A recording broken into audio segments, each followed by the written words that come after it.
كمال الوجود بذكر الإله وتصفو الحياة بنور هدى. السلام عليكم ورحمة الله وبركاته. وعليكم السلام ورحمة الله وبركاته. بسم الله الرحمن الرحيم.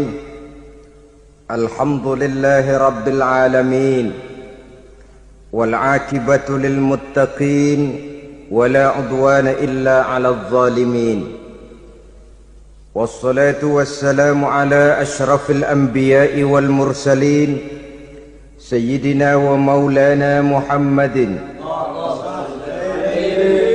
وعلى آله وأصحابه المجاهدين الطاهرين. أما بعد. Saudara-saudara kaum muslimin rahimakumullah, taruhlah kita barangkali kemarin-marin hanyut dalam arus perjudian, tetapi hendaknya kita bisa mengambil pelajaran bahwa seorang mukmin adalah seorang yang apabila dia melakukan kesalahan, dia segera sadar, dijadikannya pelajaran untuk tidak diulanginya lagi pada masa-masa yang akan datang. Dengan sikap semacam itu, kita tidak lagi akan mengulangi kesalahan-kesalahan lama, dan grafik kehidupan kita dari hari ke hari akan makin menunjukkan hal-hal yang baik dan positif adanya. Saudara-saudara kaum muslimin rahimakumullah, kalau ABRI masuk desa, rakyat beruntung. Kalau jaksa masuk desa, rakyat bahagia. Kalau koran masuk desa, rakyat ikut jadi cerdas. Tapi kalau judi masuk desa, rakyat kiamat. Pembangunan akan terbengkalai, roda perekonomian akan lesu, karena mestinya orang membelanjakan uang untuk sesuatu yang dia perlukan, akhirnya dia belanjakan untuk sesuatu yang dia tidak perlukan, karena gambaran, khayalan akan mendapat keuntungan yang jauh lebih besar lagi. Padahal istilah orang-orang tua kita dulu, lebih baik makan singkong betulan daripada makan roti ngimpi. Artinya uang yang 1.000-2.000 rupiah itu lebih baik dibelikan beras, dimasak, makan bersama anak dan istri, terasa nikmat dan halalnya, ketimbang beli kertas lalu ngelamun, menghayal, menghitung yang bukan-bukan. Itu kertas dibolak madep ulon, dibolak madep mudik, diputar sana, diputar sini, akhirnya palanya ikut muter. Kira-kira apa yang cocok? Masih belum puas, kertas dilihat, orang gila ditanyain. Sudah tahu waras, orang gila yang ditanya. Masih belum puas, nanya orang gila, tidur di kuburan. Allahu Akbar. Padahal di rumahnya tempat tidurnya empuk, anget, nggak ada nyamuk. Kuburan, tidur di kuburan. Dampak-dampak negatif yang semacam ini pada gilirannya mau atau tidak mau akan menyeberang kepada garis akidah, membahayakan dan mengancam nilai-nilai tauhid yang kita miliki. Sudah kertas dibolak-balik, tidak puas, orang gila ditanya. Orang gila ditanya belum maram, tidur di kuburan. Barangkali ada bisikan. Saudara hadirin yang saya muliakan, memang walaupun wahyu sudah berhenti, tapi Allah masih memberikan ilham kepada hamba-hambanya yang dikehendakinya. Tetapi ilham itu bentuknya positif. Kalau saudara pagi-pagi berniat, tahu-tahu datang pikiran nanti malam mau ngaji, itu namanya ilham.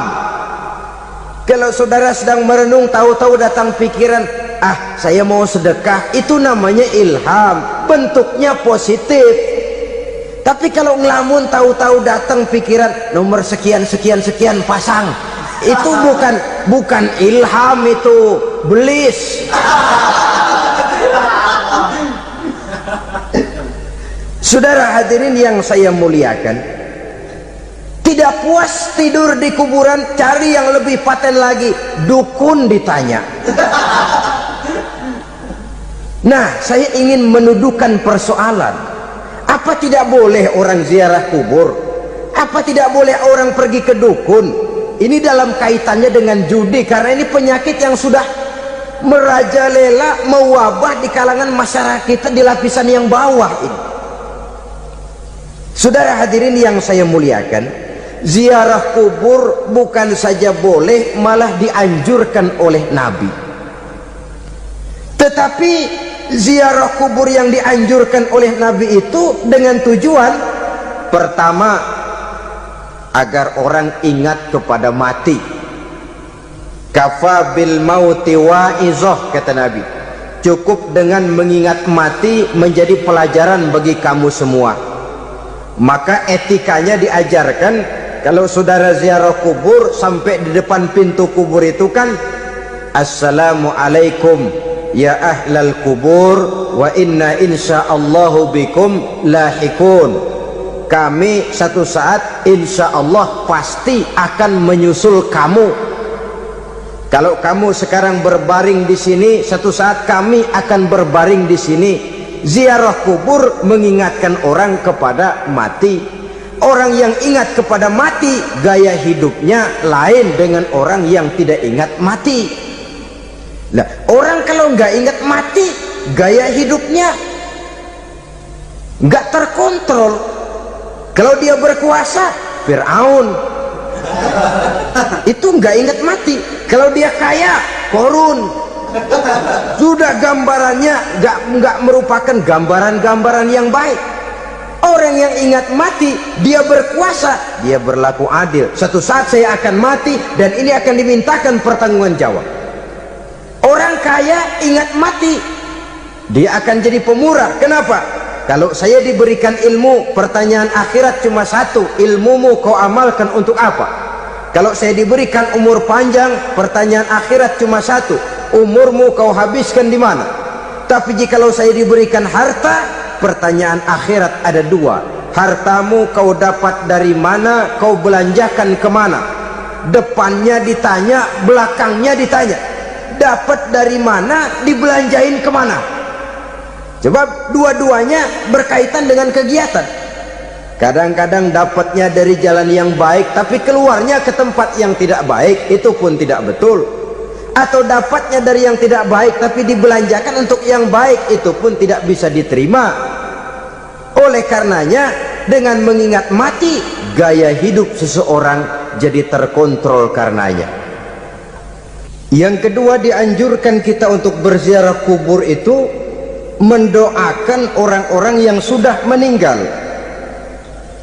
Mal mayyitu fi qabrihi illa kal gharikil mutaghawis, kata Nabi. Orang yang sudah meninggal itu di alam barzakhnya adalah seperti orang yang tenggelam di lautan, menunggu doa dari keluarganya yang masih hidup. Apakah itu anaknya, kemenakannya, cucunya, dan lain sebagainya. Adapun yang kalau kita ziarahi itu kuburnya orang-orang yang kita tahu merupakan orang soleh, orang yang berjiwa bersih, yang kita kenal ketakwaannya kepada Allah Subhanahu wa ta'ala, tidak ada salahnya kita bertabarruk, asal jangan dengan satu keyakinan bahwa dia secara mandiri bisa mendoakan kita. Dia hanya bisa melakukan itu hanya dengan izin Allah. Nah, umumnya orang kalau sudah ziarah ke kubur-kubur keramat itu, Allahnya kelupaan. Itu yang dikhawatirkan merusak dan mengganggu akidah. Sehingga di awal-awal perkembangan Islam, Nabi pernah melarang orang ziarah kubur itu. Ini bisa kita simak dari hadis, kuntu nahaitukum an ziyaratil qabri fazuruha. Dahulu aku pernah melarang kamu untuk ziarah kubur, adapun sekarang kalau mau ziarah, ziarahlah kamu. Kata-kata dulu aku pernah melarang kamu itu menggambarkan bahwa pada permulaan perkembangan Islam, nilai keimanan para sahabat masih rapuh, masih lemah, masih memerlukan pembinaan. Sehingga kalau mereka sering ke kubur, dikhawatirkan mereka minta kepada kubur. Nah, tetapi tatkala nilai keimanannya sudah mapan, sudah kuat, kata Rasul, fazuruha. Adapun sekarang kalau mau pergi berziarah, ziarahlah kamu. Saudara hadirin yang saya muliakan, jadi jangan melupakan Allah. Saya bisa saja berkata, kalau saya misalnya pakai cincin, lalu saya bilang, saya sejak pakai cincin ini, jangan anak gadis, nenek-nenek ngelihat saya lemes. Atau sejak pakai cincin ini dagangan laris bener. Cincin itu yang menggelincirkan akidah. Untuk tidak tergelincir, orang harus tidak melupakan Allah.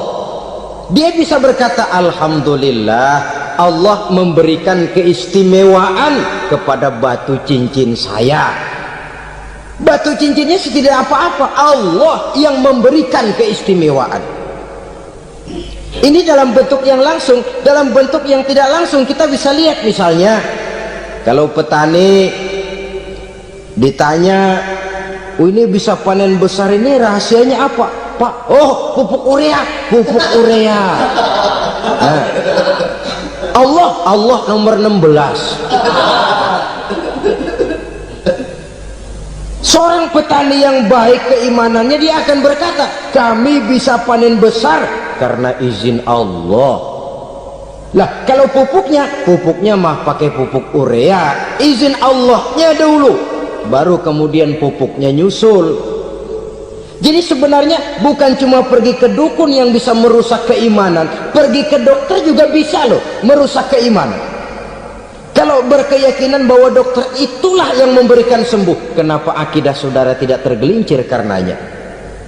Dokter hanya memberikan obat dan resep, sembuh itu datangnya dari Allah. Ini yang diungkapkan lewat lisan Nabi Ibrahim alaihissalam, wa idza maridtu fahuwa yashfini. Apabila aku sakit, dialah Allah yang memberikan sembuh. Memberikan sembuh. Jangan juga menyalahartikan ayat ini.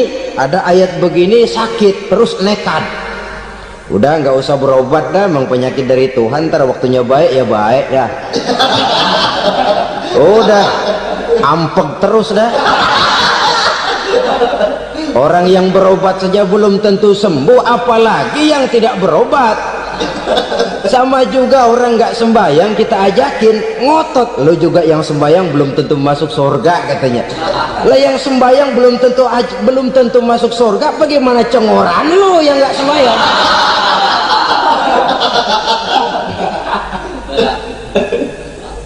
Saudara hadirin yang saya muliakan, kaum muslimin yang berbahagia. Jadi dengan demikian, maka jangan menghilangkan Allah. Kita, ajaran pokok dalam Islam adalah ajaran tentang tauhid. Nah, tauhid ini menyangkut mengesahkan Allah, baik di dalam zatnya, baik di dalam sifatnya, baik di dalam perbuatannya, baik di dalam beribadah kepadanya. Tauhid dalam ibadah itu ada. Tauhid dalam zat artinya zat Allah itu tidak tersusun, tidak terdiri dari bagian-bagian yang bisa dipecah-pecah. Ya seperti kita ini kan ada kepala, ada kaki, ada tangan. Allah tidak tersusun zatnya dari bagian-bagian. Esa zatnya tidak bisa dibagi-bagi. Esa sifatnya artinya Allah itu sifatnya tidak pernah berubah.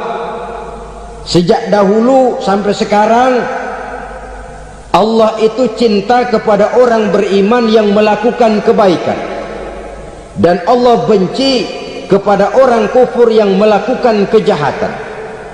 Mustahil satu saat Allah berubah. Orang kufur yang berbuat kejahatan didemenin, orang mukmin yang berbuat kebaikan dikeselin. Misalnya tahun 2000 Tuhan giliran jengkel sama orang mukmin, itu mustahil. Dia esa di dalam sifatnya. Lain dengan sifat kita manusia. Sifat kita ini kan relatif. Ada saatnya kita senang, lain saat yang kita senang betul kita caci maki. Hari ini kita caci maki, besok kita puji. Lihat teman kaya, habis kita omongin, boleh jadi dia kaya. Kenapa? Dukunnya 36. Begitu kita habis caci maki begitu, dia datang ngasih duit sama kita, cacian itu bisa berubah menjadi pujian. Lu ya emang bukan main dah. Sifat kita itu relatif, bisa terpengaruh oleh situasi dan kondisi. Saudara hadirin yang saya hormati, kaum muslimin yang berbahagia, Allah juga esa di dalam perbuatannya. Artinya di dalam menciptakan apapun yang akan diciptakan oleh Allah, di dalam melakukan apapun yang akan dilakukan oleh Allah, tidak terikat kepada faktor lain, tidak memerlukan bantuan lain. Dia adalah mutlak. Nah, kemudian kita mengesahkan Allah dalam zatnya, mengesahkan Allah dalam sifatnya, mengesahkan Allah dalam perbuatannya, belum tentu berarti kita mengesahkan Allah dalam ibadahnya.